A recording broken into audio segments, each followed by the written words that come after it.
नमस्कार, news night में आप सभी का स्वागत है। मैं हूं आपके साथ आरेंद्र। खबरों के इस प्राइम टाइम शो में हम आपके लिए लेकर आते हैं देश दुनिया की हर जरूरी और महत्वपूर्ण खबर। आज जिन बड़ी खबरों पर हमारी नजर रहेगी उनमें पहली बड़ी खबर है, देश को मिली पहली हाइड्रोजन ट्रेन। हरित ऊर्जा के क्षेत्र में भारत ने आज बड़ी छलांग लगाते हुए आज से हाइड्रोजन ट्रेन की शुरुआत की है। कैसे चलती है ये ट्रेन, इस खबर को दिखाएंगे विस्तार से। आज की दूसरी बड़ी खबर है, पंजाब में प्रधानमंत्री की हुंकार। पीएम मोदी आज पंजाब और जालंधर पहुंचे तो विरोधियों पर जमकर हमलावर नजर आए। आम आदमी पार्टी और कांग्रेस पर प्रधानमंत्री मोदी ने क्या बोला हमला, इस खबर पर चर्चा करेंगे विस्तार से। आज की तीसरी बड़ी खबर है, देश की अर्थव्यवस्था मजबूत। आरबीआई के गवर्नर ने डीडी न्यूज के साथ एक्सक्लूसिव बातचीत की है, जिसमें उन्होंने कई मुद्दों पर खुलकर देश की अर्थव्यवस्था के मसलों पर बात की। क्या है खबर, बताएंगे विस्तार से, लेकिन शुरुआत करते हैं इस वक्त की सुर्खियों के साथ। पीएम मोदी के नेतृत्व में देश ने फिर रचा इतिहास। देश में दौड़ी पहली हाइड्रोजन ट्रेन। पीएम मोदी ने जींद में दिखाई हरी झंडी।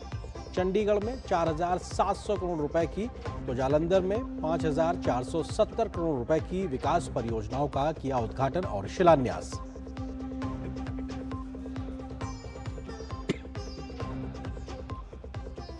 वसूली, उगाही, अवैध कब्जे आपकी राजनीतिक का ट्रेडमार्क। पंजाब की आप सरकार पर बरसे पीएम मोदी। जालंधर में कहा, विज्ञापनों के दम पर छिपाई जा रही है विश्वासघात की तस्वीर।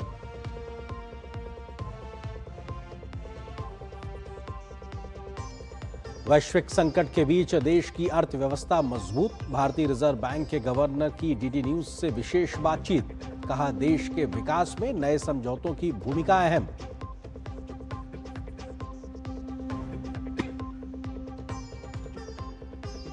19 से 25 जुलाई तक राष्ट्रपति की मोल्दोवा, उत्तरी मैसेडोनिया और रोमानिया की राजकीय यात्रा।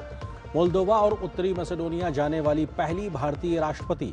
यात्रा से ट्रेड, टेक्नोलॉजी, पर्यटन के क्षेत्र में सहयोग होगा और मजबूत।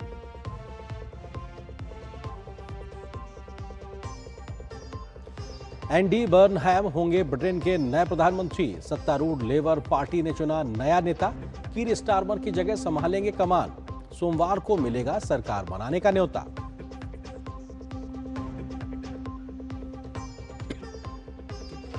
अमेरिका की लगातार छठे दिन ईरान पर बमबारी। बिजली संयंत्र, रेलवे स्टेशन समेत दूसरे बुनियादी ढांचों पर किया प्रहार। जवाबी कार्रवाई में ईरान ने खाड़ी देशों में बरपाया कहर।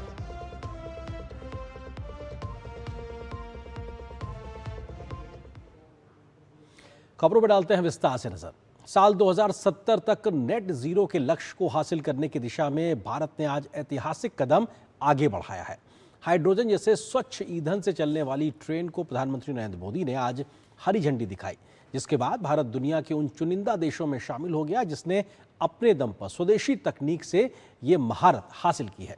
हरियाणा के जींद से सोनीपत के बीच चलने वाली पहली हाइड्रोजन ट्रेन के शुभारंभ के मौके पर पीएम मोदी ने हरियाणा में राष्ट्रीय राजमार्ग परियोजनाओं का लोकार्पण और शिलान्यास भी किया। देश को पहली हाइड्रोजन ट्रेन मिली है। भारत में पहली ट्रेन बॉम्बे से ठाणे के बीच चली थी, जिसे आज मुंबई कहते हैं। वैसे ही भविष्य में जब भी हाइड्रोजन ट्रेन का जिक्र आएगा तो जींद का, सोनीपत का, हरियाणा का नाम भी आएगा ही आएगा। दुनिया के मात्र 3 से 4 देश ही हैं जहां चलती है हाइड्रोजन ट्रेन। इनकी क्षमता भी बस 3 से 4 कोच तक ही सीमित है, लेकिन जींद से सोनीपत के बीच चली ट्रेन 10 कोच की है, जिसने दुनिया में भारत के कौशल और सामर्थ्य का लोहा मनवाया है। यह दुनिया की सबसे ताकतवर हाइड्रोजन ट्रेन है, जिसमें 3200 हॉर्स पावर की क्षमता है। यह ट्रेन स्वच्छ पर्यावरण के मानकों को पूरा करती है और इसमें डीजल व इलेक्ट्रिक के मुकाबले शून्य कार्बन उत्सर्जन होता है। यह रेलवे के क्षेत्र में पिछले 12 वर्षों के दौरान उठाए गए कदमों का ही परिणाम है कि आज संकट के दौर में भी भारतीय रेल तेजी के साथ पटरी पर दौड़ रही है। हॉर्मुज से भारत बहुत बड़ी मात्रा में पेट्रोल, डीजल, एलपीजी गैस, हमारे किसानों के लिए खाद उसी रास्ते से आता है। लेकिन पिछले 3-4 महीनों से ये रास्ता निरंतर युद्ध का मैदान बन चुका है, संकटों से घिरा हुआ है। साथियों, अगर 2014 से पहले अगर ये स्थिति आती तो आज हिंदुस्तान का रेलवे का काम पूरा का पूरा ठप पड़ा गया होता, क्योंकि उस समय 2014 में देश का बहुत बड़ा हिस्सा ऐसा था जहां हमारी ट्रेनें सिर्फ और सिर्फ डीजल से चलती थी। अगर डीजल आना बंद हो गया होता और डीजल से चलने वाली ट्रेनें कैसे चलती, देश कितने बड़े संकट में आ जाता। लेकिन साथियों, 2014 की स्थिति नहीं है ये मोदी है। बहुत पहले सोचता भी है और समस्या के समाधान के रास्ते भी जमीन पे उतारता है। कार्यक्रम के दौरान प्रधानमंत्री ने हरियाणा के लिए 14,700 करोड़ रुपए से अधिक की लागत वाली विकास परियोजनाओं का उद्घाटन और शिलान्यास किया, जिसमें सुलभ दिल्ली अमृतसर कटरा एक्सप्रेसवे, अंबाला काला अंब राजमार्ग, जिंद गुहाना ग्रीनफील्ड राजमार्ग, हांसी बरवाला ब्राउनफील्ड राजमार्ग, कुरुक्षेत्र में एलिवेटेड रेलवे ट्रैक शामिल है। इसके साथ ही पीएम मोदी ने पंडित नीकी राम शर्मा सरकारी मेडिकल कॉलेज, भिवानी, महर्षि चैवन मेडिकल कॉलेज और राव तुलाराम अस्पताल कोरियावास नारनौल सहित प्रमुख चिकित्सा संस्थानों को राष्ट्र को समर्पित किया। प्रधानमंत्री ने क्षेत्र के सांस्कृतिक आधारभूत ढांचे को और समृद्ध करते हुए कुरुक्षेत्र में सिख संग्रहालय की आधारशिला रखी। रेल हो, रोड हो, कनेक्टिविटी का ऐसा काम सुविधा भी देता है और विकास की गति भी कई गुना बढ़ा देता है। अब जिंद देश का ऐसा जिला बन गया है जो 5 नेशनल हाईवे से कनेक्टेड है। पीएम नरेंद्र मोदी ने प्रधानमंत्री आवास योजना ग्रामीण के कुछ लाभार्थियों को चाबी भी सौंपी। उन्होंने स्वच्छता अभियान में राज्य के लोगों की बढ़ चढ़कर भागीदारी किए जाने को लेकर सराहना की। उन्होंने जिंद में बिताए गए दिनों को याद किया और इसे इतिहास, गौरव और धर्म की धरती बताया। ब्यूरो इनपुट के साथ निशांत राय, राजेश राज और नीरज सिंह की रिपोर्ट, डीडी न्यूज। तो स्वच्छ ईंधन की दिशा में भारत ने आज एक बहुत बड़ी कामयाबी हासिल की है। हाइड्रोजन ट्रेन की शुरुआत हुई है। कैसे हाइड्रोजन ट्रेन चलती है, क्या उसका मैकेनिज्म है, ये आपको सिलसिलेवार तरीके से बताते हैं। हाइड्रोजन ट्रेन कैसे चलती है, उसके जो मुख्य संयंत्र होते हैं वो होते हैं उसमें हाइड्रोजन टैंक, जिसके अंदर हाइड्रोजन गैस भरी जाती है कंप्रेस तरीके से।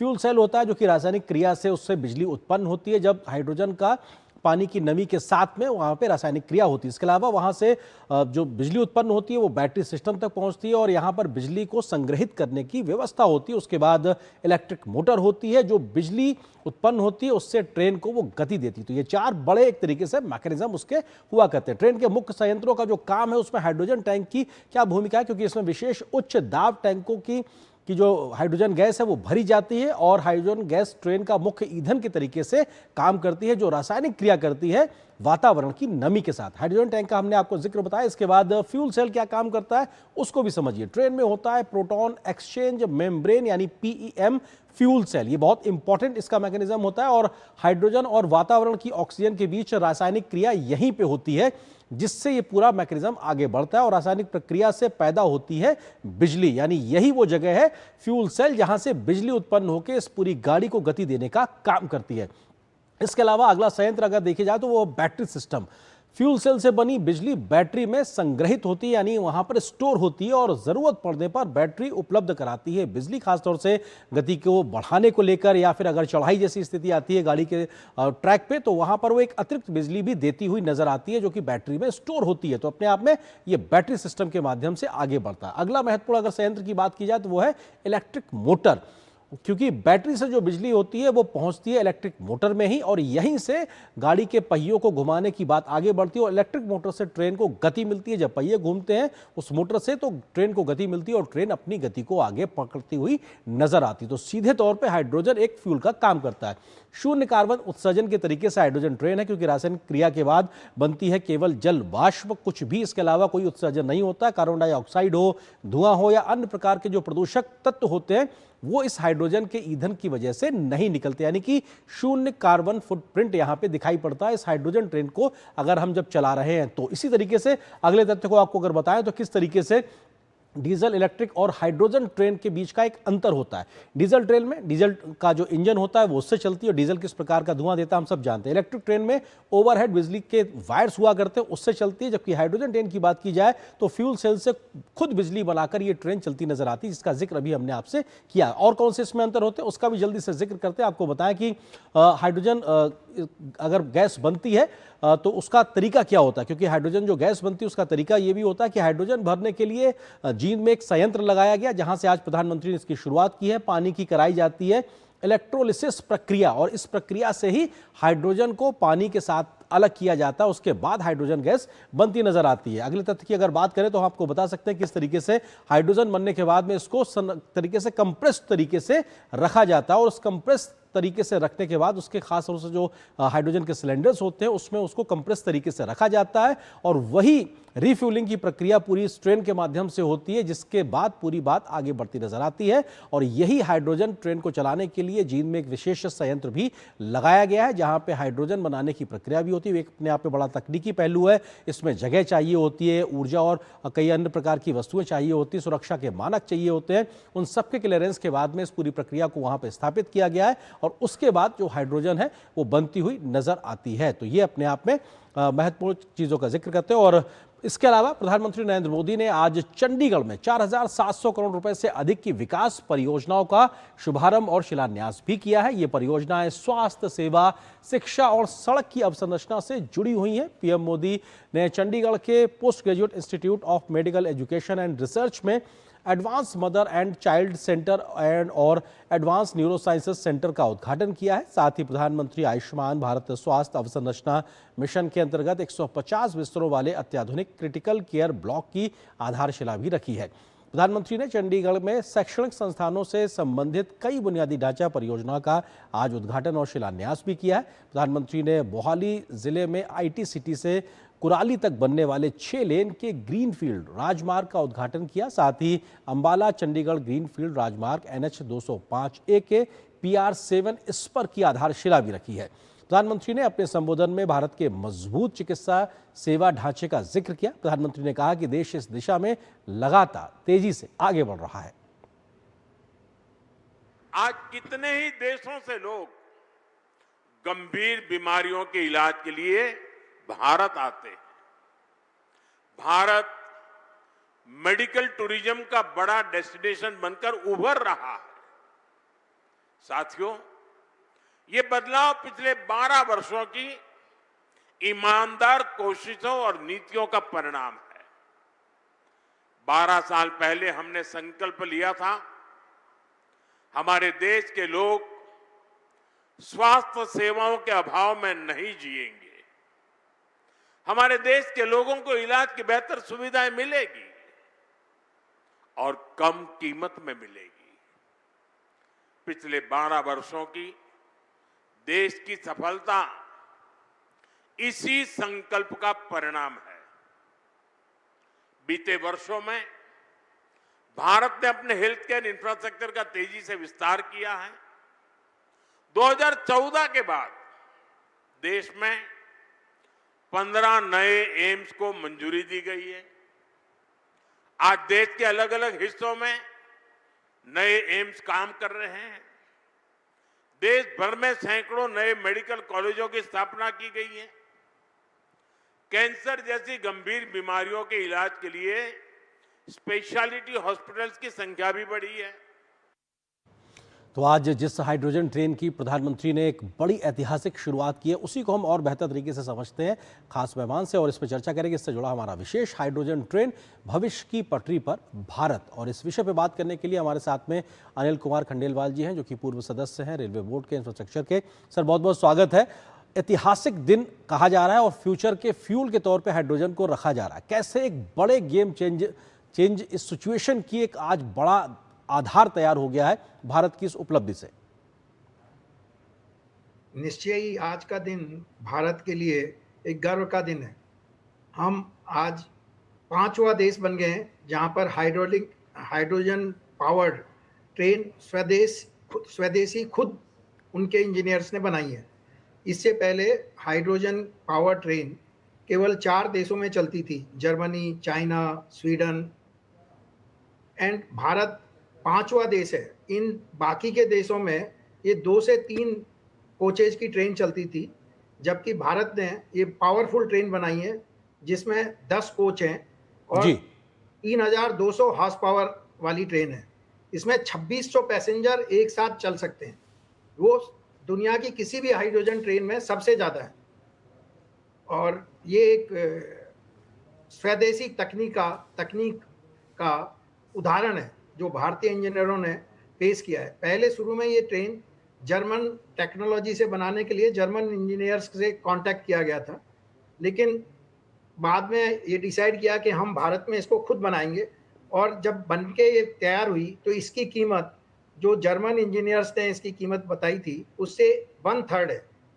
यानी कि हमने स्वदेश में इसको 1/3 कीमत में तैयार किया है जी, और उससे कहीं ज़्यादा पावरफुल और कहीं ज़्यादा पैसेंजर ले जाने वाली ट्रेन बनाया है। आज हम दुनिया के पहले देश हैं जो इतनी पावरफुल हाइड्रोजन ट्रेन बनाई है, जो कि अपने एनवायरमेंटल एडवांटेज के लिए बहुत अच्छी होगी। जैसा अभी प्रताप जी बता रहे थे जी, कि इसमें एमिशन, जो हानिकारक एमिशन है, वो 0 है। केवल पानी की वेपर्स निकलती हैं और थोड़ा हीट निकलती है, जबकि बाकी ट्रेन में कार्बन डाइऑक्साइड एमिशन होता है, बहुत सारी अदर दूसरी चीजें भी निकलती हैं जो कि एनवायरनमेंट में हानिकारक होती हैं। जी अनिल जी, क्योंकि एनवायरनमेंट फ्रेंडली है और इसमें इसको फ्यूचर का फ्यूल इसीलिए कहा जा रहा है क्योंकि भारत 2070 तक नेट जीरो के लक्ष्य पे चलेगा, तो इस दिशा में तेजी से आगे बढ़ना होगा। आज जो ये शुरुआत हुई है, अब ये भविष्य में हमको तेज गति देगी कैसे? वो हमारा मोड ऑफ मिशन क्या होगा? कैसे हम इस पे आगे बढ़ते नजर आएंगे जब हम बड़ी संख्या में बड़े और रूट्स पे भी हाइड्रोजन ट्रेन चलते हुए देखेंगे? हाँ, ये जो भारतीय रेल ने हाइड्रोजन ट्रेन आगे और 20 रेक बनाने का प्लानिंग किया हुआ है, एंड ये ट्रेन जनरली हम उस जगह पे चलाते हैं जहाँ पर इलेक्ट्रिक पावर और डीजल पावर से ट्रेन चलाना सही नहीं होता है।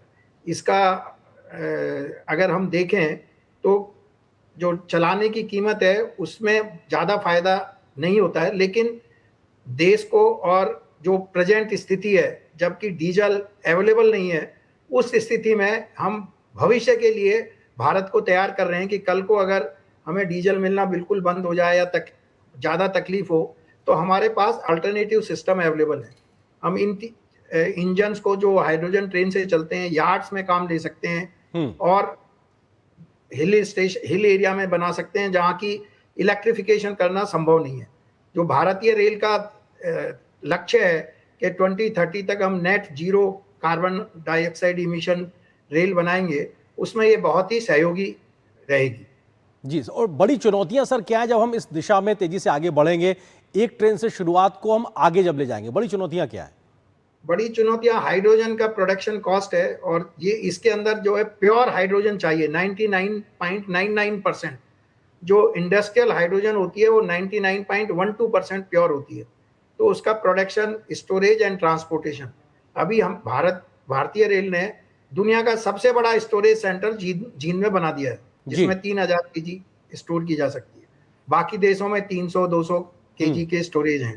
तो ऑलरेडी हमने उस दिशा में कदम उठा लिया है और हम आगे भी इसी दिशा में आगे बढ़ते रहेंगे, जिससे कि जब भी इस तरह की प्रॉब्लम आए तो भारत फ्यूचर रेडी रेल देने के लिए तैयार है। बिल्कुल, और हम उस फ्यूचरिस्टिक ट्रेन पर तेजी से आगे बढ़ेंगे, ऐसी हम उम्मीद करते हैं। बहुत शुक्रिया अनिल जी हमारे साथ जुड़ने के लिए, इस खबर पर विस्तार से बात करने के लिए। और यहाँ पर थैंक यू, धन्यवाद। छोटे से ब्रेक के लिए रुकेंगे और ब्रेक के उस पार जब वापस आएंगे तो खबर दिखाएंगे कि आप सरकार पर बरसे पीएम मोदी। क्या है खबर, विस्तार से नजर छोटे से ब्रेक के बाद।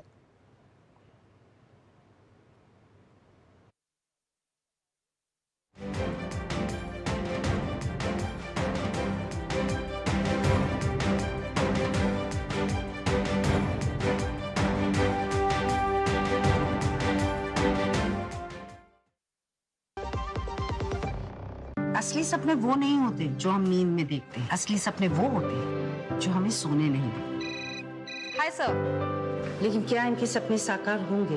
इतने बड़े ई कॉमर्स ऑर्डर के लिए बहुत इन्वेस्टमेंट लगेगी, कहाँ से लाऊंगी सर? मैम सॉरी, मुझे किसी और के पास जाना पड़ेगा।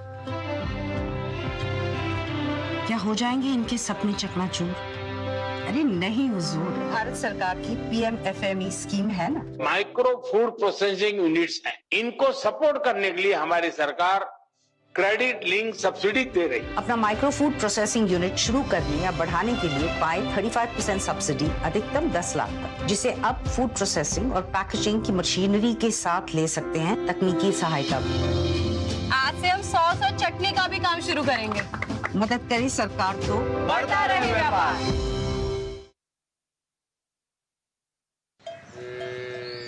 वाह, गाय तुम्हारी माता है ना? तो पशुहार के नाम पर जहर क्यों खिलाता है? अनसन हटा, दिल से खिला, सिर्फ कपिला, देश का नंबर 1 पशु आहार।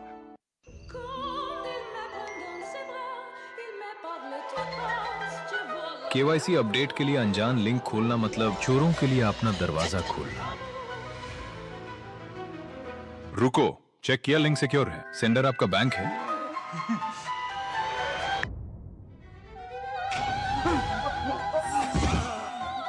फर्जी केवाईसी अपडेट, लिंक से बचिए। झूठी जल्दबाजी में ना फंसिए। आरबीआई कहता है जानकार बनिए, सतर्क रहिए।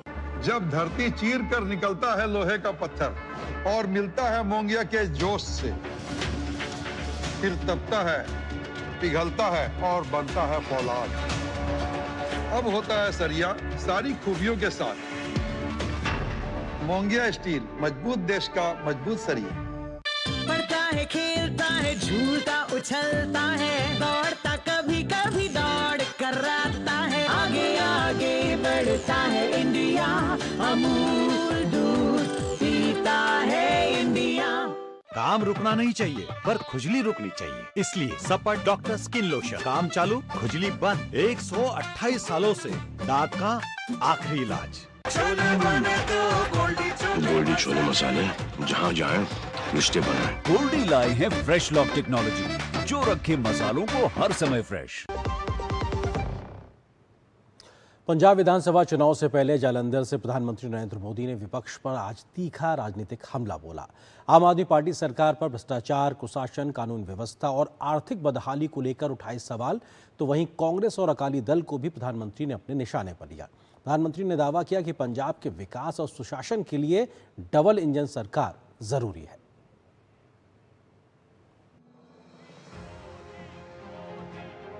पंजाब के जालंधर में उमड़े विशाल जनसमूह को संबोधित करते हुए प्रधानमंत्री नरेंद्र मोदी ने आम आदमी पार्टी सरकार पर जोरदार कटाक्ष किया।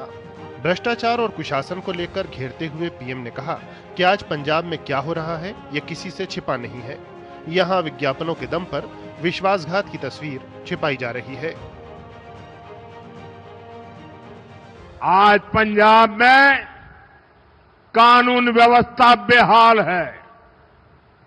कब कहां गैंगवॉर हो जाए, किस दिशा से गोलियां चलने लगे, कोई कह नहीं सकता।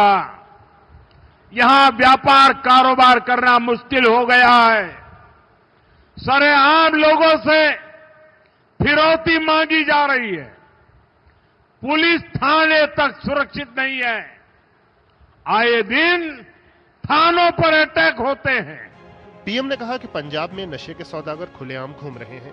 पीएम ने कहा कि जो लोग राज्य की सत्ता में बैठे हैं वो बहुत घमंड से देश की राजनीति बदलने का दावा करते थे। आज इनकी सच्चाई देश देख रहा है।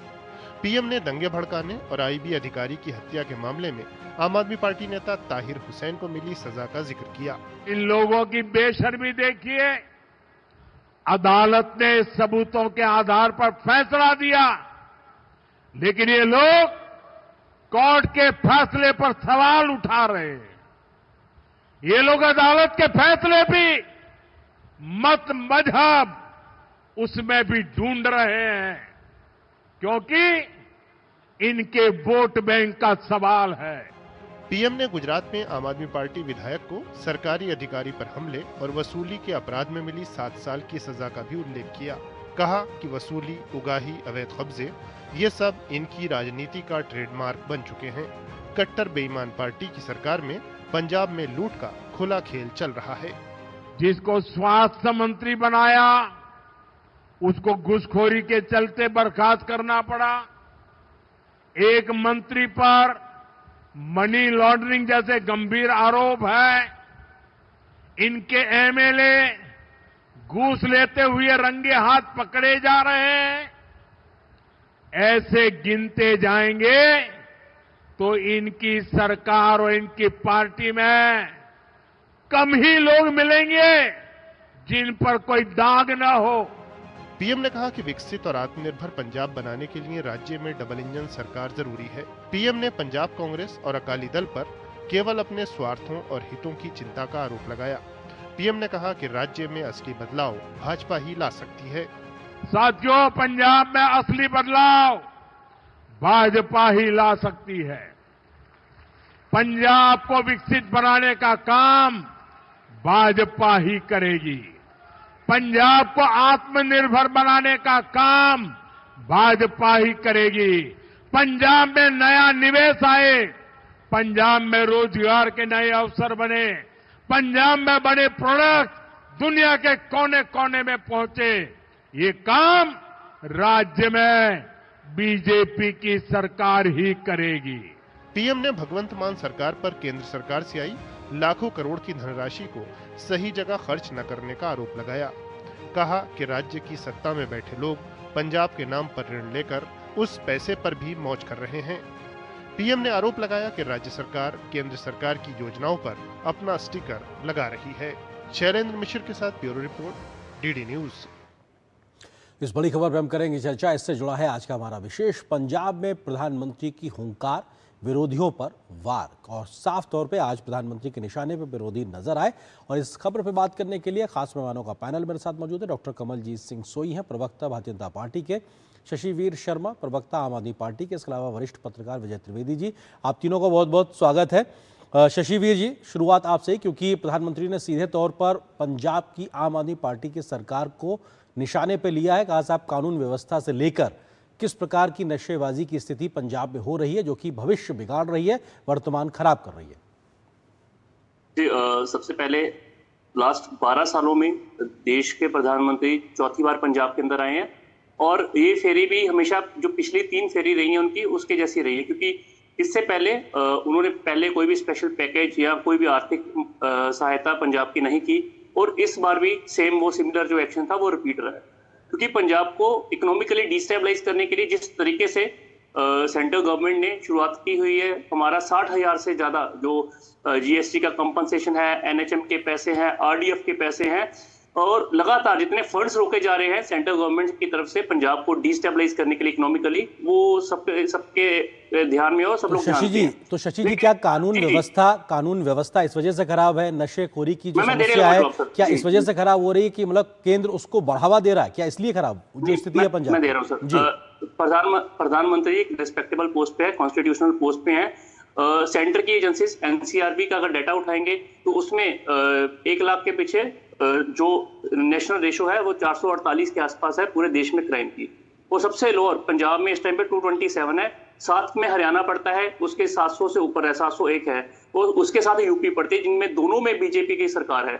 वहां का डाटा क्या कह रहा है, क्योंकि सेंटर की एजेंसीज है, शायद प्रधानमंत्री जी बोलना भूल के, क्योंकि देश के प्रधानमंत्री जी इस टाइम शायद बीजेपी को रिप्रेजेंट करने के लिए आए थे, उनके जो रैली थी पॉलिटिकली मोटिवेटेड सी, दूसरी तरफ अगर पंजाब की बात कर ले, पंजाब ने आम आदमी पार्टी गवर्नमेंट ने जिस तरह एक तरफ तो इथेनॉल मिक्स करके पूरे देश को जो बुरा हाल किया गया है बीजेपी की तरफ से, हम राहत दे रहे हैं, चाहे वो 300 यूनिट पर मंथ हो। ठीक है सर, राहत पे मैं आता हूँ, राहत पे मैं आता हूँ, राहत पे मैं आता हूँ, आपके आता हूँ मैं तो बस कमल आ रहा हूँ सर, राहत वाले विषय पे भी आऊंगा। कमल जी वो ये कह रहे हैं कि साहब बीजेपी और केंद्र सरकार मिलकर पंजाब की सरकार को डिस्टेबलाइज करने की कोशिश करे, जिसकी वजह से ऐसे स्थिति पैदा होती नजर आ रही है। आप पे आरोप लगा रहे हैं वो। प्रबल प्रताप जी, पहले तो प्रधानमंत्री साहब ने आज पंजाब में आके पंजाबियों का दिल जीत लिया जब उन्होंने पंजाबी में बोला कि चढ़दी कला पंजाबियों ठीक हो, लेकिन पंजाब भी ठीक नहीं है। ये भी उन्होंने पंजाब की उन्होंने हेल्थ बताई, उन्होंने पंजाब की फाइनेंशियल हेल्थ बताई, उन्होंने पंजाब की क्रिमिनल हेल्थ बताई, उन्होंने पंजाब की सोशल हेल्थ बताई, उन्होंने ये भी बताया पंजाब को आज उन्होंने जो तोहफा दिया 5,500 करोड़ का एक इंफ्रास्ट्रक्चर प्रोजेक्ट दिया, और पंजाब की धरती पे 4 रेलवे स्टेशन, जलंधर कैंट ले लो, अनंतपुर साहब ले लो, मुक्तसर साहब ले लो, और ऐसे अपना मोहाली ले लो, जो 4 स्टेशनों की सौगात दी जिनको किसी सरकार ने पूछा ही नहीं आज तक। 12 वंदे भारत चल रही हैं, 4 दूसरी ट्रेनें चल रही हैं। वो आज गुरु रविदास जी को जो नमन किया उन्होंने, जो गुरु रविदास जी को नमन करके अमृतसर से लेकर काशी तक जो ट्रेन चलाई है, मुझे लगता है गुरु रविदास जी के जितने भी लेकिन कमल जी वो शशिवीर जी कह रहे हैं कि साहब आप उनके हिस्से का, पंजाब के हिस्से का पैसा केंद्र में रोके बैठे हैं, इसलिए वो काम नहीं कर पा रहे। वो आप पे आरोप लगा रहे हैं। शशिवीर जी को ना वो रस्सी होती है ना, रस्सी को सांप समझते हैं। ये खुद कुछ करने वाले हैं नहीं। इन्होंने पंजाब के 900 जो बच्चे हैं वो ड्रग की ओवरडोज से मर गए, 550 पंजाब में मर्डर हो गया, फिर ये कह रहे हैं कि पंजाब के हालात अच्छे हैं। आरपीजी इंटेलिजेंस हेडक्वार्टर्स के ऊपर आरपीजी अटैक हुआ, 26 ब्लास्ट हो गए थानों के ऊपर, फिर सरहाली थाने के ऊपर ब्लास्ट हुआ, अजनाले पे ब्लास्ट हुआ, फिर ये कह रहे हैं हालात अच्छे हैं। देखो इनके लिए तो हालात अच्छे ही हैं, क्योंकि इनका मुख्यमंत्री जो केजरीवाल है, जो जमानत के ऊपर है, शराब घोटाले का आरोपी जो जमानत के ऊपर है, उसका चालक बना हुआ है, उसको लेके हेलीकॉप्टर में कभी कहां जा रहा है, कभी कहां जा रहा है। ठीक है, फंड, ठीक है, मैं आता हूं सर आपके पास। विजय त्रिवेदी जी वरिष्ठ पत्रकार हमारे साथ मौजूद है। विजय जी, क्या ये महज, ठीक है सर, कमल जी मैं आता हूं आपके पास में। विजय जी, क्या ये महज एक राजनीतिक आरोप है जिसको आम आदमी पार्टी खारिज कर देगी? साहब, कानून व्यवस्था का मामला हो, नशेखोरी का मामला हो, जिसमें पंजाब के तमाम ऐसे आंकड़े हैं जो भयावह स्थिति दिखाते हैं, क्या इसको राजनीतिक आरोप प्रत्यारोप कह के इससे मुकर जाना चाहिए, आगे बढ़ जाना चाहिए? नरेंद्र जी, क्या शशिवीर जी ने इसके लिए इनकार किया है?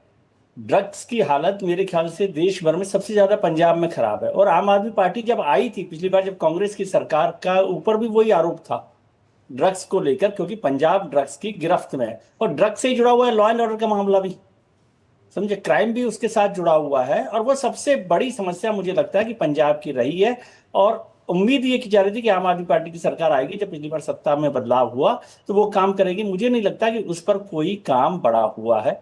और अभी बहुत सारी बार हुई, आतंकवादियों की कुछ बात हुई, खालिस्तान की बात हुई, और लॉ एंड ऑर्डर को लेकर भी एक बड़ी मसला वहां पर है, बड़ी चिंता है पंजाब के लोगों की। तो वो दोनों मसले ऐसे हैं जिस पर मुझे नहीं लगता कि आम आदमी पार्टी ने जो काम किया है वो उतना है कि उससे आप ये संतुष्ट हो सके कि पंजाब की हालत सुधरी है। और जैसे अभी भारतीय जनता पार्टी के प्रवक्ता कह रहे थे, तो वो जो सोशल हेल्थ है, हेल्थ की जो बात की, क्राइम को लेकर बात की प्रधानमंत्री ने, वो काफी हद तक बात मुझे ठीक लगती है। और क्या पंजाब अब बदलाव को लिए देख रहा है, या आम आदमी पार्टी पर ऐसा भरोसा वो करेगा कि वो कुछ सुधार कर सकते हो? अब तो वहां पर 2 मुख्यमंत्री एक तरह से है, भगवंत सिंह मान भी है वहां पर दूसरे मुख्यमंत्री, और पहले मुख्यमंत्री वहां पर हमारे अरविंद केजरीवाल साहब है। तो उनके नेतृत्व भगवंत मान काम कर रहे हैं, उसके बाद भी क्या पंजाब की हालत सुधरी है? जी शशिवीर जी, सवाल यही है कि क्या इतनी पूरी देश को एक अल्टरनेट राजनीति की व्यवस्था देने की दम भरने वाली आम आदमी पार्टी की जब पंजाब में सरकार है, क्या कुछ बहुत बदला है? लगातार आप पे आरोप भ्रष्टाचार के भी लग रहे हैं, आपने जो चुनावी वायदे किए महिलाओं के साथ में वो बहुत लंबे समय तक आपने पूरे नहीं किए, ये तमाम बातें आज खुल के आपके खिलाफ खड़ी पंजाब में नजर आती हैं। जी, सबसे पहले जो बड़ा बदलाव पूरे पंजाब के अंदर आया, शिक्षा के ऊपर हमने 12.9% का बजट, जो सबसे बड़ा रहा है कंपैरेटिवली टू बीजेपी गवर्नमेंट, जहां पे भी स्टेट गवर्नमेंट्स है, सबसे ज्यादा। और इसका पीजीआई जो प्रोग्रेसिव ग्रेड इंडेक्स है 2.2 जो सेंट्रल गवर्नमेंट की एजेंसी है, उसमें पहला रैंक हासिल करना पंजाब का, वो इसका प्रमाण है कि पंजाब में एजुकेशन में रिफॉर्म्स आ रहे हैं। दूसरी तरफ जो ड्रग्स की बात कर रहे हैं, ड्रग्स के ऊपर हम वॉर अगेंस्ट ड्रग्स चल रहा है, हेल्पलाइन नंबर जारी किया गया हुआ है, लगातार रेड्स चल रही है, और जो पाकिस्तान की तरफ से आ रहा है नशा, उसको रोकने के लिए पंजाब पहला स्टेट है जिसने अपना एंटी ड्रोन सिस्टम परचेज किया। और वो एंटी ड्रोन सिस्टम जब वॉर हुई थी तब भी उसने हेल्प किया। पंजाब में डेवलपमेंट को लेके, चाहे इंफ्रास्ट्रक्चर डेवलपमेंट हो, उसके ऊपर लगातार काम किया गया। मोहल्ला क्लिनिक्स अच्छे से काम करे, जिसमें 3 करोड़ ओपीडीज हो चुकी है, और साथ के साथ हमें टोल प्लाजास बंद किए गए, लोगों को उसमें रिलीफ मिला है। और जो ग्राउंड लेवल का काम है, चाहे हेल्थ की बात हो, 10 लाख रुपए वाली जो इंश्योरेंस है वो पंजाब के अंदर चली और किसी भी स्टेट में नहीं है। और कौन सा स्टेट है जिसमें 300 ठीक है कमल जी, सवाल ये जब इतना वो काम कर रहे हैं उसके बाद भी आप क्यों आरोप लगा रहे हैं? मतलब वो तो इतना काम कर, उन्होंने अपने काम की फहरिस्त गिना दी है। पंजाब इनके ऊपर हंसता है। मैं ना, ये एक झूठ से निकली हुई ना, झूठ की यूनिवर्सिटी से निकली हुई पार्टी है। ये सिर्फ और सिर्फ झूठ फैलाते हैं। मुझे एक बता दो, उन्होंने एक ईंट लगाई हो पंजाब में? ये कहते थे हम 16 मेडिकल कॉलेज बनाएंगे, एक मेडिकल कॉलेज दिखा दो सड़कों के ऊपर जो मेडिकल कॉलेज बनाओ। ये कहते थे मालवा नहर बनाएंगे, घर घर में पानी पहुंचा देंगे। मुझे दिखा तो दो कहां पे आ रहे हैं। इनके मुख्यमंत्री ने होर्डिंग्स लगा दिए, 45,000 किलोमीटर की सड़कें बना दी। ओ भाई साहब, और सड़कें सारी पंजाब, लोग कहते थे सड़क गड्ढे, सड़कों में गड्ढे हैं, इनकी तो गड्ढों में सड़कें हैं। इसलिए पंजाब के इस समय ऐसी तरह आपदा टक्कर गई है पंजाब को, ये कहते हैं ना डायन टक्कर गई है पंजाब को।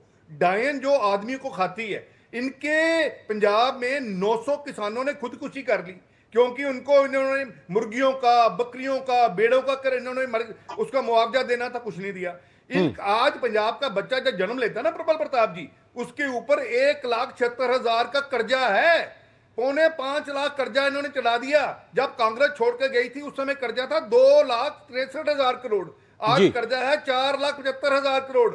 आज पंजाब का हर वर्ग, चाहे वो किसान है, इन्होंने बोला था किसानों को चुटकी बजा के, इनके केजरीवाल, भगवंत मान और इनकी एक वो थी सांसद एमएलए कहती थी जी हम चुटकी बजा के 23 फसलों पे एमएसपी देंगे। इनको जो मुर्गियों को, ये इन्होंने मूंगी पे एमएसपी देने की कोशिश की, 5,000 एकड़ में भी मुआवजा नहीं एमएसपी दे पाए। ये तो पंजाब, ये तो जो सरकार है सिर्फ झूठी सरकार है। अभी आपके पत्रकार साहब कह रहे थे कि 2 मुख्यमंत्री हैं, मैं गिनाता हूं 7 मुख्यमंत्री पंजाब में इस समय घूम रहे हैं, किसी को पता नहीं मुख्यमंत्री कौन है। एक मनीष सिसोदिया, एक अरविंद केजरीवाल, एक बीरेंद्र कुमार, जिसने शपथ लेके तो एक ही मुख्यमंत्री है, भगवंत मान जी वो मुख्यमंत्री एक ही है सर। मतलब आप बाकी कह सकते हैं, एक अलग बात है।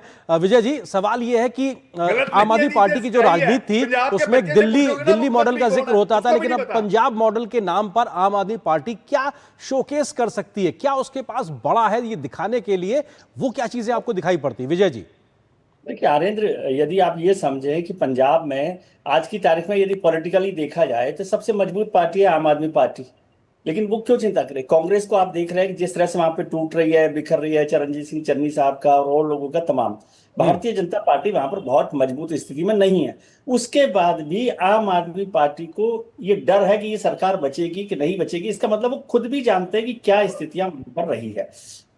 पॉलिटिकली देखें तो सबसे ज्यादा एमएलए उनके पास है, सबसे ज्यादा ताकत उनके पास है, सरकार वहां पर उनकी चल रही है। उसके बाद भी ये मुश्किल है, क्योंकि वो जो मॉडल बनाना चाहते, तो दिल्ली में ही वो मॉडल फेल हो गया, तो अब दिल्ली के मॉडल की बात तो पंजाब में ही नहीं है।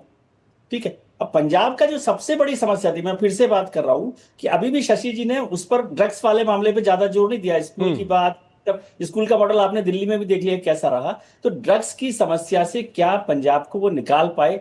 कुछ हद तक भी निकाल पाए हो तो भी बेहतर बात है। वो पंजाब उनके साथ उस तरह, और एक बॉर्डर स्टेट को आप देखिए कि किस तरह से सेंसिटिव स्टेट होता है, उस पर काम किया जाना चाहिए। और यदि सबसे बड़ी पार्टी होकर भी पंजाब में आम आदमी पार्टी चिंता कर रही है, तो ये उनका खुद का अपना रिपोर्ट कार्ड बता रहा है।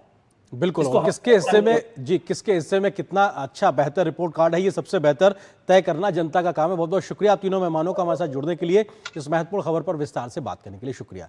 और यहाँ पर एक और छोटे से ब्रेक के लिए रुकते, ब्रेक उस पर जब वापस आएंगे कुछ और महत्वपूर्ण खबरों से आपको रूबरू कराएंगे।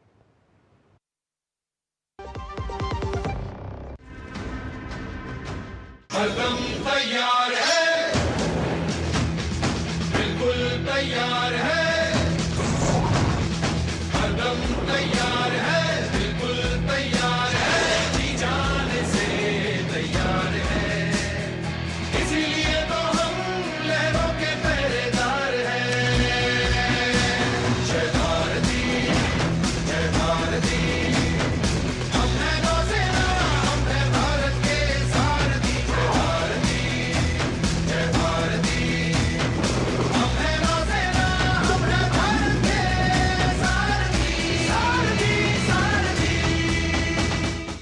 जीत की शुरुआत होती है छोटे छोटे कदमों से और हर छोटी तैयारी बदल सकती है पूरा नतीजा, क्योंकि मैदान हो या जिंदगी, छोटी से छोटी तैयारी ही देती है प्रोटेक्शन और प्रोटेक्शन ही देता है भरोसा। जैसे LIC की बीमा लक्ष्मी, एक खास प्लान सिर्फ महिलाओं के लिए, जहां छोटी बचत दे बड़ी सुरक्षा, ताकि जिंदगी के हर मैदान में आप रहे हर पल के लिए रेडी। LIC बीमा लक्ष्मी, रखे हर पल के लिए रेडी। मेरी पसंद, मेरी पसंद, मेरी पसंद, मेरी पसंद, हमारी पसंद, हम सबकी पसंद। मजबूत देश का मजबूत सरिया मोंगिया स्टील। पर्यटन केवल घूमने फिरने तक सीमित नहीं, बल्कि संस्कृति, रोजगार और आर्थिक विकास का मजबूत आधार है। प्रधानमंत्री श्री नरेंद्र मोदी की मंशा अनुरूप और मुख्यमंत्री डॉक्टर मोहन यादव के नेतृत्व में मध्य प्रदेश का पर्यटन अब अंतर्राष्ट्रीय स्तर पर नई पहचान बना रहा है। वसुधैव कुटुम्बकम की भावना के साथ मध्य प्रदेश देश विदेश से आने वाले हर पर्यटक का आत्मीय स्वागत कर रहा है। मध्य प्रदेश आके हमें प्रकृति, संस्कृति और आध्यात्मिकता का अनुभव हुआ।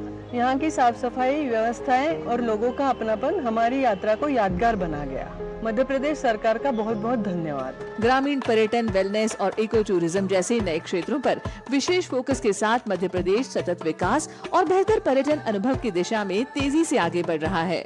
धार्मिक पर्यटन की दृष्टि से और अन्य पर्यटकों की दृष्टि से अगर कोई पर्यटक आए किसी राज्य में, हाँ हमें गर्व है, मध्य प्रदेश वो स्थान है जहाँ सर्वाधिक रूप से टूरिज्म का सेक्टर सबसे अच्छी गति से बढ़ा। गोल्डी छोले मसाले, जहाँ जाए रिश्ते बनाए। गोल्डी लाए हैं फ्रेश लॉक टेक्नोलॉजी, जो रखे मसालों को हर समय फ्रेश। वैश्विक आर्थिक अनिश्चितताओं के बीच भारतीय रिजर्व बैंक के गवर्नर संजय मल्होत्रा ने डीडी न्यूज से विशेष बातचीत में भारत की आर्थिक नीतियों की सराहना की है। उन्होंने कहा कि मौजूदा वैश्विक चुनौतियों के बावजूद भारतीय अर्थव्यवस्था मजबूत बनी हुई है और चालू वित्त वर्ष में देश की आर्थिक विकास दर 6.6% रहने का अनुमान है।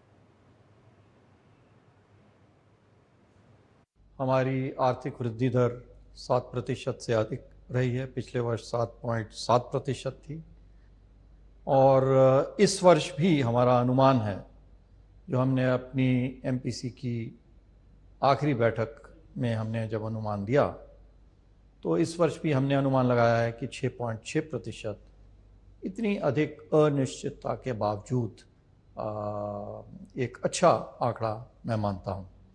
इसका कारण यही है कि हमारे जो मैक्रो इकोनॉमिक फंडामेंटल्स हैं वो बहुत सुदृढ़ हैं, बहुत मजबूत हैं। जो विभिन्न पॉलिसीज़, नीति, चाहे वो मौद्रिक नीति हो, मॉनेटरी पॉलिसी हो, चाहे वो वित्तीय फिस्कल नीति हो, औद्योगिक नीति हो, सभी नीतियाँ मजबूत हैं और उसकी वजह से ग्रोथ अच्छी है, मुद्रास्फीति भी नियंत्रण में है। RBI गवर्नर का कहना है कि अनिश्चितताओं के बावजूद भारतीय अर्थव्यवस्था के विभिन्न क्षेत्रों में मजबूत प्रदर्शन देखने को मिला है। उद्योग, सेवा और अन्य प्रमुख सेक्टर्स में बेहतर ग्रोथ ने आर्थिक गतिविधियों को गति प्रदान की है। जून तक के यदि हम आंकड़े देखते हैं तो लगभग 18% की वार्षिक वृद्धि बैंक ऋण में हुई है, जो कि एक काफ़ी संतोषजनक, उत्साहजनक आंकड़ा माना जा सकता है। मई तक यदि हम देखते हैं तो 17.5% की हुई है। विभिन्न क्षेत्रों को यदि हम देखते हैं तो करीब करीब सभी क्षेत्रों में 2 डिजिट्स में वृद्धि हुई है, जो कि अच्छी मानी जा सकती है। कृषि में 15% की वृद्धि है, उद्योग में लगभग 17% की वृद्धि है, MSME में आपने कहा वहाँ पे 24-25% की वृद्धि है वार्षिक, इंफ्रास्ट्रक्चर आपने कहा वहाँ पे भी 11-12% की वृद्धि है, सेवा क्षेत्र में, हाउसिंग में 11% की वृद्धि है। तो करीब करीब सभी क्षेत्रों में सभी वर्गों के लोगों के लिए अच्छी वृद्धि हुई है। डिजिटल लेन देन के बढ़ते दौर में साइबर सुरक्षा और वित्तीय जागरूकता को लेकर RBI गवर्नर ने बताया कि लोगों में जागरूकता बढ़ाना RBI की प्रमुख प्राथमिकताओं में शामिल है और डिजिटल फ्रॉड से निपटने के लिए RBI हर संभव कोशिश में लगा हुआ है। हमारा पूरा प्रयास है कि उनकी जो धनराशि है वो जो पेमेंट कर रहे हैं वो सुरक्षित रहे। आपको मालूम होगा अभी हाल में हमने एक लिमिटेड लायबिलिटी फ्रेमवर्क भी जारी किया है जिसको हम 1 जनवरी 2027 से लागू करेंगे। गलती से यदि छोटे फ्रॉड्स होते हैं तो उसमें 25,000 रुपये तक के मुआवजा देने का भी हमने प्रावधान रखा है। तो आरबीआई गवर्नर के साथ हमारी सहयोगी संवाददाता श्यामा मिश्रा ने ये बातचीत की थी। इस वक्त श्यामा हमारे साथ मुंबई से जुड़ रही, उनका रुख करते हैं। श्यामा, हमने कुछ महत्वपूर्ण बातों का जिक्र सुनाया आरबीआई गवर्नर का, लेकिन इसके अलावा आपने काफ़ी लंबी बातचीत की है। कौन से और प्रमुख पहलू थे जिसका जिक्र आरबीआई गवर्नर ने किया आपके साथ इंटरव्यू में? जी देखिए, सबसे पहले तो अगर हम बात करें तो जो वैश्विक अनिश्चितताएं चल रही हैं, युद्ध कह लीजिए या भू राजनीतिक तनाव कह लीजिए या इवन टैरिफ संबंधित तनाव को कह लीजिए, इन सभी बातों पर हमने चर्चा की। और ऐसे में भारत की अर्थव्यवस्था कितनी मजबूत है, कितनी लचीली है, इन सब बिंदुओं पे हमने चर्चा की। जाहिर सी बात है, भारतीय रिजर्व बैंक के गवर्नर ने एक बहुत बड़ा आश्वासन दिया कि इन सभी पूरी स्थितियों में भारत जो है, भारत की अर्थव्यवस्था जो है काफ़ी मजबूत स्थिति में है। हालांकि उन्होंने पॉइंट आउट ज़रूर किया कि जो अनिश्चितताएं बनी हुई हैं उन्हें अंडरमाइन नहीं करना चाहिए, उन्हें अंडर एस्टिमेट नहीं करना चाहिए, उन्हें बिल्कुल ध्यान में रखना चाहिए। लेकिन इसके साथ ही अगर सरकार की नीतियों की बात कर ले या मौद्रिक नीतियों की बात कर ले, अन्य जो हमारे यहाँ पे नीति बनी हुई है, उसके कारण भारत की अर्थव्यवस्था, सप्लाई या जितनी भी सर्विसेज है या दूसरी जो सेक्टर्स हैं वो अभी भी मजबूत बनी हुई हैं और आने वाले कुछ महीनों तक ये शॉक भी ले सकती है। साथ ही उन्होंने ये भी बताया कि ना सिर्फ भारत बल्कि कई सारे इकोनॉमीज़ ने जो ये सप्लाई डिसरप्शंस के शॉक्स आए हुए हैं उसको बहुत अच्छी तरीके से लिया है, कई सारी इकोनॉमीज़ ने।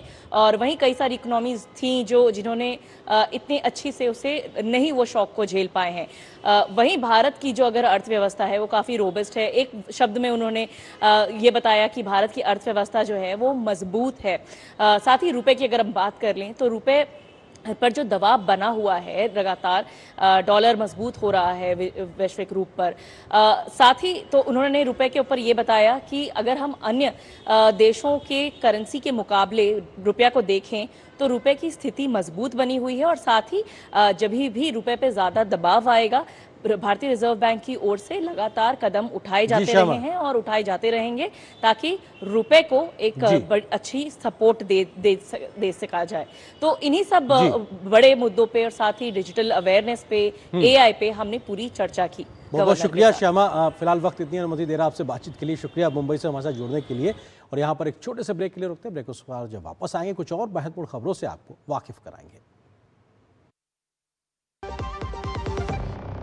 पर्यटन केवल घूमने फिरने तक सीमित नहीं बल्कि संस्कृति, रोजगार और आर्थिक विकास का मजबूत आधार है। प्रधानमंत्री श्री नरेंद्र मोदी की मंशा अनुरूप और मुख्यमंत्री डॉक्टर मोहन यादव के नेतृत्व में मध्य प्रदेश का पर्यटन अब अंतर्राष्ट्रीय स्तर पर नई पहचान बना रहा है। वसुधैव कुटुम्बकम की भावना के साथ मध्य प्रदेश देश विदेश से आने वाले हर पर्यटक का आत्मीय स्वागत कर रहा है। मध्य प्रदेश आके हमें प्रकृति, संस्कृति और आध्यात्मिकता का अनुभव हुआ। यहाँ की साफ सफाई, व्यवस्थाएं और लोगों का अपनापन हमारी यात्रा को यादगार बना गया। मध्य प्रदेश सरकार का बहुत बहुत धन्यवाद। ग्रामीण पर्यटन, वेलनेस और इको टूरिज्म जैसे नए क्षेत्रों पर विशेष फोकस के साथ मध्य प्रदेश सतत विकास और बेहतर पर्यटन अनुभव की दिशा में तेजी से आगे बढ़ रहा है।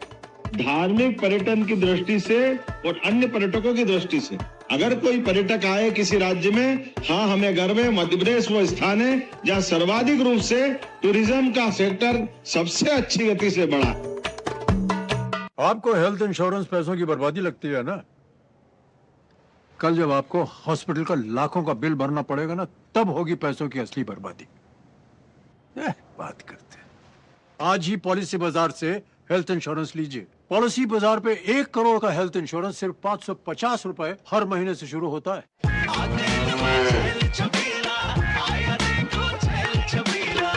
एक कपिला, अरे भाई सब एक ही जैसा होता है। ये लो साधारण पशु आहार।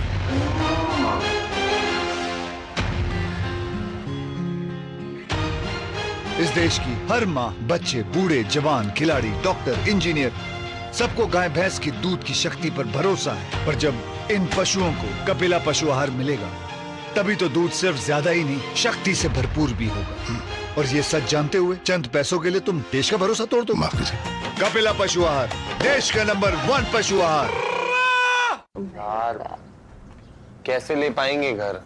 नहीं, आज गर्मी बहुत है ना? यस, बहुत ही ज्यादा। पापा, घर खरीदने की प्लानिंग इज नॉट इजी। विनी, लॉन्ग टर्म सेविंग्स का बेस्ट प्लान बताना। LIC protection plus plan. LIC और सेविंग्स। यस, इसमें इंश्योरेंस और फंड्स दोनों में इन्वेस्ट करके गोल्स के हिसाब से सम अश्योर्ड एडजस्ट कर सकते हो। LIC protection plus plan, future insured, growth assured. Goldiee छोले मसाले, जहाँ जाए रिश्ते बनाए। गोल्डी लाए हैं फ्रेश लॉक टेक्नोलॉजी, जो रखे मसालों को हर समय फ्रेश। राष्ट्रपति द्रौपदी मुर्मू 19 से 25 जुलाई तक मोल्दोवा, उत्तरी मैसेडोनिया और रोमानिया की राजकीय यात्रा पर रहेंगी। मोल्दोवा और उत्तरी मैसेडोनिया की यात्रा किसी भी भारतीय राष्ट्रपति की पहली यात्रा होगी। विदेश मंत्रालय के अनुसार राष्ट्रपति का ये दौरा यूरोप के साथ ट्रेड, टेक्नोलॉजी और टूरिज्म के क्षेत्र में सहयोग को और मजबूत करने की दिशा में एक अहम कदम साबित होगा। अपनी यात्रा के दौरान राष्ट्रपति द्रौपदी मुर्मू मोल्दोवा की राष्ट्रपति माया सैंडू के साथ मुलाकात करेंगी और प्रतिनिधिमंडल स्तर की बातचीत भी करेंगी। इसके अलावा राष्ट्रपति मोल्दोवा के प्रधानमंत्री और संसद के अध्यक्ष से भी भेंट करेंगी। विदेश मंत्रालय ने कहा है कि राष्ट्रपति की इन 3 देशों की यात्रा यूरोप के साथ भारत के बढ़ते जुड़ाव तथा इन देशों के साथ द्विपक्षीय संबंधों को और सशक्त बनाने की भारत की प्रतिबद्धता को दर्शाती है। This would be the first ever visit by the Indian President to Moldova since the establishment of diplomatic relations between the two countries. During the visit, Honorable President will hold one-to-one and delegation-level talks with the President of Moldova. The President of Moldova will also host a banquet dinner in honor of Rashtrapati Ji. The President will meet Prime Minister and President of the Parliament of Moldova along with the members of the Parliamentary Friendship Group. She will also have interaction with the business representatives and members of the Indian diaspora. Mumbai Ahmedabad high speed rail परियोजना पर भारत और Japan के बीच बातचीत तेजी से आगे बढ़ रही है। विदेश मंत्रालय के मुताबिक दोनों देशों ने तय किया है कि परियोजना का पहला सेक्शन 2027 में खोला जाएगा। वहीं जापान 2030 की शुरुआत में भारत को अत्याधुनिक E10 सीरीज की ट्रेन उपलब्ध कराएगा। परियोजना के बुनियादी ढांचे को लेकर सबसे अच्छी खबर यह है कि जमीनी स्तर पर कंस्ट्रक्शन का काम तेजी से जारी है, इसलिए दोनों पक्ष भारतीय हाई स्पीड ट्रेन के साथ ऑपरेशनल शुरू करने पर सहमत हुए हैं। प्रोजेक्ट का काम हाई स्पीड ट्रेन प्रोजेक्ट को जल्द से जल्द शुरू करने के साझा लक्ष्य के अनुरूप हो रहा है। India-Japan discussions on Mumbai-Ahmedabad high-speed train are in fact progressing well. Japan will provide E20 train series, but only in early 2030s. The train in question is still under development. Meanwhile, construction work has rapidly progressed. First section will be opened in 2027 itself. Therefore, both sides agreed to start the operations with Indian high-speed train. The signaling equipment has been ordered accordingly and is in line with international specifications. No Japanese offer was received in this context. The project execution is in line with the common goal of starting the high-speed train project at the earliest. और यहाँ पर एक और छोटे से break के लिए रुकते हैं।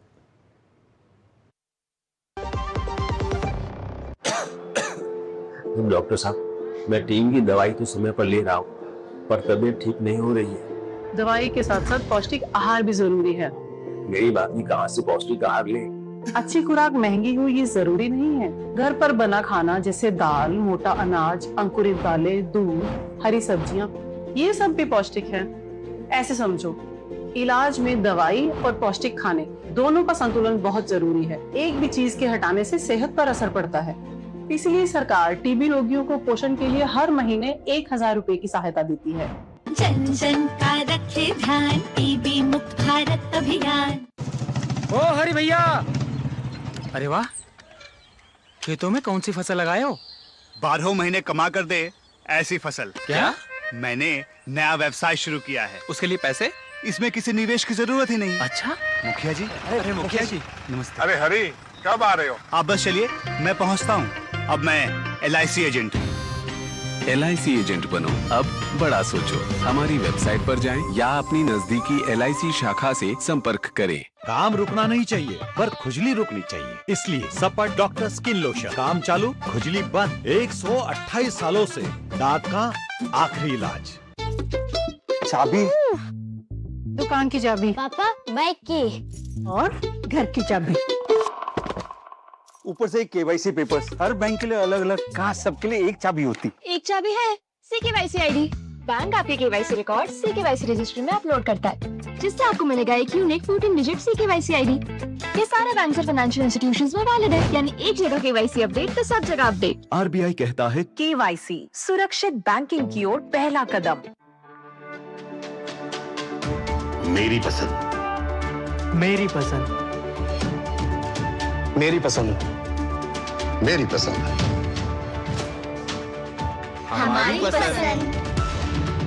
हम सबकी पसंद। मजबूत देश का मजबूत सरिया हो गया स्टील। देखिए, सिर्फ मेरे कहने पर टर्म इंश्योरेंस मत लीजिए। अगर आपको ये चिंता है कि दुर्भाग्यवश आपके बाद परिवार का क्या होगा, तब टर्म इंश्योरेंस लीजिए। अगर आप एक जिम्मेदार पिता हैं, पति हैं, तब टर्म इंश्योरेंस लीजिए पॉलिसी बाजार से। या छोड़ दीजिए परिवार को किस्मत के भरोसे। पॉलिसी बाजार पे 1 करोड़ का टर्म इंश्योरेंस सिर्फ 410 रुपए हर महीने से शुरू होता है। गोल्डी छोले मसाले, जहाँ जाए रिश्ते बनाए। गोल्डी लाए हैं फ्रेश लॉक टेक्नोलॉजी, जो रखे मसालों को हर समय फ्रेश। बात ब्रिटेन की, जहां की राजनीति में बड़ा बदलाव होने जा रहा है। एंडी बर्नहैम को शुक्रवार को सत्तारूढ़ लेबर पार्टी का नया नेता चुन लिया गया। इसके साथ ही उनके ब्रिटेन के अगले प्रधानमंत्री बनने का रास्ता भी साफ हो गया है। सोमवार को किंग चार्ल्स तृतीय उन्हें सरकार बनाने का न्योता देंगे। बर्नहैम ने कहा है कि लेबर पार्टी की एकजुटता ही उनकी सबसे बड़ी ताकत है और इस ताकत का इस्तेमाल उन लोगों और इलाकों के लिए किया जाएगा जो लंबे समय से राजनीति से उम्मीद लगाए बैठे हैं। इसी खबर के साथ न्यूज़ नाइट के आज के इस अंक में बस इतना ही। मुझे और मेरी पूरी टीम को दीजिए अनुमति। नमस्कार।